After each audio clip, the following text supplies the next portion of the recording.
Hello, good morning बच्चों। आज हम सीखेंगे व्याकरण में सर्वनाम।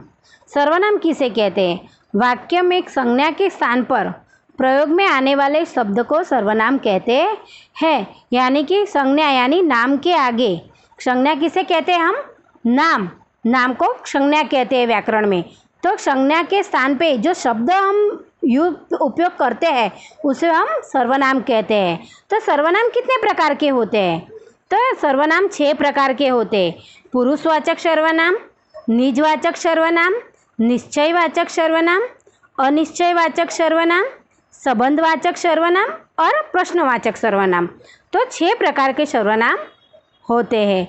उसमें पहला है पुरुषवाचक सर्वनाम। तो ये सर्वनाम के कितने प्रकार है? तो पुरुषवाचक सर्वनाम के 3 प्रकार है। उसमें एक है उत्तम पुरुष सर्वनाम। तो उत्तम पुरुष सर्वनाम किसे कहते हैं? तो वक्ता अर्थात के बोलने वाला व्यक्ति अपने नाम के बदले में जिस सर्वनाम का प्रयोग करता है उसे हम उत्तम पुरुष कहते हैं। तो जो व्यक्ति खुद अपने लिए जिस सर्वनाम का उपयोग करता है उसे उत्तम पुरुष सर्वनाम कहते हैं। जब व्यक्ति एक होगा तो वे मुझे, मैं का प्रयोग करेगा, परंतु एक से ज़्यादा होगा तो हम का उपयोग करेगा। अगर व्यक्ति अकेला होगा तो क्या बोलेगा? मैं ये करूँगा, मुझे ये दो, मुझे ये चाहिए, तो मैं या मुझे। और वो अगर एक से ज़्यादा होंगे तो वो कहेंगे हमें ये चाहिए, हमें ये मिलेगा, हमें ये मिला है, तो वो हम का उपयोग करेंगे। तो उत्तम पुरुष सर्वनाम के रूप है एक वचन और बहुवचन। मैं, मैंने।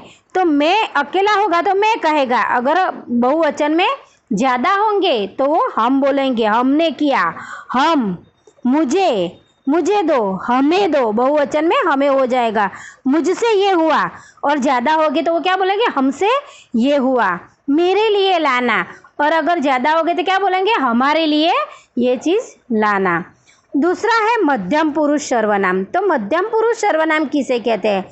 जिस व्यक्ति से बात करते हैं उस व्यक्ति के नाम के बदले में आने वाले सर्वनाम को मध्यम पुरुष सर्वनाम कहते हैं। तो जो व्यक्ति अगर दूसरे व्यक्ति से बात कर रही हो तो दूसरे व्यक्ति को जो जिस नाम से पुकारता है, अगर आपके दोस्त का नाम है कुछ और आप आपके दोस्त को यूँ कहते हो, दोस्त के नाम से पुकारते हो या तू करके पुकारते हो, आप तू से पुकारते हो, जो तो आप दोस्त को उसके नाम के बदले में जो तू बोलाते हो उसको मध्यम पुरुष सर्वनाम कहते हैं। तो मध्यम पुरुष सर्वनाम के भी एक वचन और बहुवचन में रूप है। आपका अकेला एक दोस्त होगा तो आप क्या कहोगे? तू ये करना, तू ये लाना।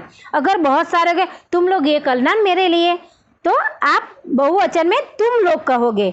और अकेला होगा तू, तने, तू, तुमने, और मुझे, मुझे, तुम, तुझे, तुम्हें, तुम लोगों, तुम लोग ये करना, तुमसे, तुम लोगों से, तेरे लिए, तुम्हारे लिए, बराबर है।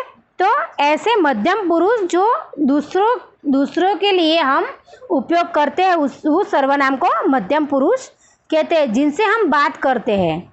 तीसरा है अन्य पुरुष सर्वनाम। तो जिस व्यक्तियों के या कोई वस्तु के बारे में बात की हो उनके नाम के बदले में आने वाला सर्वनाम जिसे अन्य पुरुष सर्वनाम कहते हैं। जैसे कि यह, इससे, वह, उससे, वह पेड़ है, वह व्यक्ति वहाँ पे खड़ा है। हम दोनों कोई तीसरे के बारे में बात कर रहे हैं। हम दो खड़े हैं दोस्त, पर हम हमारे बारे में बात नहीं कर रहे, पर हम तीसरे किसी के बारे में बात कर रहे हैं, तो वहाँ पे क्या आएगा? अन्य पुरुष सर्वनाम। जैसे वह, यह ये खड़ा है, वे पेड़ है, तो वो भी एक वचन और बहुवचन में होते हैं। इस प्रकार ये सब पुरुषवाचक सर्वनाम हुए। निजवाचक। अब दूसरा है निजवाचक सर्वनाम। तो निजवाचक सर्वनाम किसे कहेंगे? वह खुद यहाँ आएगा। हम एग्जाम्पल देखते हैं। बच्चा अपने आप खड़ा हो जाएगा। चींटी स्वयं दाना जमा करती है। तो मैंने जिस शब्द के नीचे रेखाएं खींची है वो निजवाचक सर्वनाम है। निज એટલે खुद संज्ञा के लिए दूसरा उपयोग करने वाला नाम शब्द उसे सर्वनाम कहते हैं। ऊपर के वाक्यों में रेखांकित शब्द खुद, स्वयं, आप वो सर्वनाम है। इनका प्रयोग वाक्य में इनसे पहले आई संज्ञाओं सर्वनाम के स्थान पर होता है। वे सर्वनाम के स्थान निजता प्रकार करते हैं, इसलिए इसे निजवाचक सर्वनाम कहते हैं। निजता એટલે कि वो संज्ञा के साथ जुड़ा हुआ शब्द है, वो संज्ञा के लिए उपयोग किया गया है, इसीलिए उसे निजवाचक संज्ञा कहते हैं। वाक्य में पहले आई हुई संज्ञा या सर्वनाम के साथ निजता प्रकट करने के वाले सर्वनाम को निजवाचक सर्वनाम कहते हैं। कि संज्ञा के लिए किया गया शब्द, वह खुद यानी संज्ञा खुद, बच्चा अपने आप, बच्चा खुद चींटी स्वयं, तो यानी चींटी स्वयं अपना खुद अपना दाना जमा करती है। तो सर्वनाम संज्ञा के खुद के लिए जो शब्द उपयोग किया गया है उसे निजवाचक सर्वनाम कहते हैं। बच्चों, सर्वनाम में आपको पता चला तो बाय, थैंक यू।